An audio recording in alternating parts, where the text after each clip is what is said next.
তো আমরা কি অলরেডি ধরে নিয়েছি, আস্থা রাখছি যে এই ডিসেম্বরে নির্বাচন হবে কিনা? ভাবনার ব্যাপার নাম্বার ওয়ান। ডিসেম্বরে যদি না হয় তাহলে কি জুনে হবে কিনা, অ্যানাদার কোশ্চেন।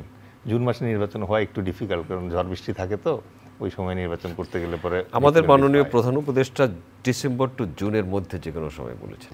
উনি তো একটা পলিটিক্যাল মানে পজিশনের হেড হিসেবে কথা বলছেন এই মুহূর্তে। অনেক সময় উনি যা চান তা তো আর সম্ভব হয় না, বাস্তবতাও দেখতে হবে, জনগণ কি চাচ্ছে সেটাও দেখতে হবে। আজকে একটা পোস্টে দেখলাম যে একজন লিখছে যে কোনো পলিটিক্যাল পার্টি বলতেছে নির্বাচনের কথা, তো ওই ভদ্রলোক তার বাক স্বাধীনতা ব্যবহার করলো কিভাবে, বললো যে আপনারা যখন বলেন জনগণ নির্বাচন চায় তখন আমাদের বাদ দিয়ে রেখেন, কারণ আমি এবং আমার বউ বাচ্চা সবাই চাই ইউনূস সাহেব আর কিছুদিন থাকুক। বাস্তবতাটা মাথায় রাখতে হবে আমাদেরকে, কারণ ইউনূস সাহেব ইজ ডুইং গুড।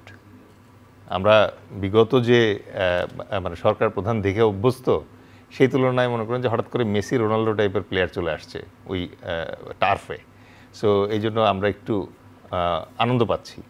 আপনার ঈদের আমেজ উপভোগ করার আগে ওই চায়নাতে ডক্টর ইউনূস যে রিসেন্টলি গেলেন, ওইটাকে একটু কগনিজেন্সে রাখতে হবে। তো কনসিডারিং দ্যাট যে চায়না থেকে এরকম খুব একটা মানে অভাবনীয় কিছু আমরা পাই নাই, $2 বিলিয়ন কাছাকাছি একটা ঋণের প্রতিশ্রুতি পাওয়া গেছে। সো চাইনিজ প্রতিশ্রুতি এবং চাইনিজ ঋণ ডিসবার্সমেন্ট হিস্ট্রি যদি আমরা দেখি, তাইলে এটা কিন্তু খুব একটা শুভকর না। So it takes time. তো সেই জন্য অনেক একটা হাইপ তুলতেছে যে না, ডক্টর ইউনূস গিয়ে চীন জয় করে ফেলছে, চীনের প্রাচীরের একটা টুকরা বাংলাদেশে নিয়ে চলে আসবে। ব্যাপার আসলে ওরকম না। মাঝে মাঝে আমাদেরকে নির্মোহভাবে তাকানো উচিত এই জিনিসগুলোর দিকে। নাও আপনি যে মানে অসাধারণ প্রশ্নটা করলেন, এটা হচ্ছে ট্র্যাডিশনাল বিলিফ যে ঈদের সময় আমরা যারা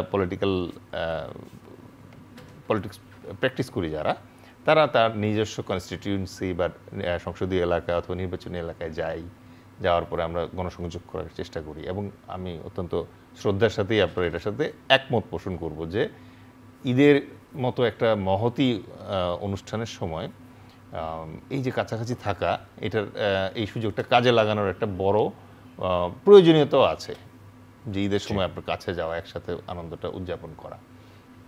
অন্যান্য পার্টির মতো আমাদের পার্টির যারা নেতৃস্থানীয় যারা আছেন, তারাও ইতোমধ্যে নিজ নিজ এলাকায় চলে গিয়েছে। আপনি যাবেন? আমিও যাবো ইনশাল্লাহ, কিশোরগঞ্জে। সো এই জায়গাটাতে আরেকটা জিনিস আমি আপনার এই আলোচনার সাথেও অ্যাড করতে চাই, সেটা হচ্ছে যে এই মৌসুমী নির্বাচন গণসংযোগের ব্যাপারটাতে আমাদের ইয়াং জেনারেশন, স্পেশালি যারা জেনারেশন জেড বা জেনজি আমরা যেটা বলি, এবং জেনারেশন আলফা যারা আসতেছে, তারা আবার একটু বিরক্তও হয়, কারণ একমাত্র 2 ঈদেই চেহারাগুলো দেখা যায়, এরপরে আর এলাকায় যাওয়ার কথা মনে থাকে না অনেকের।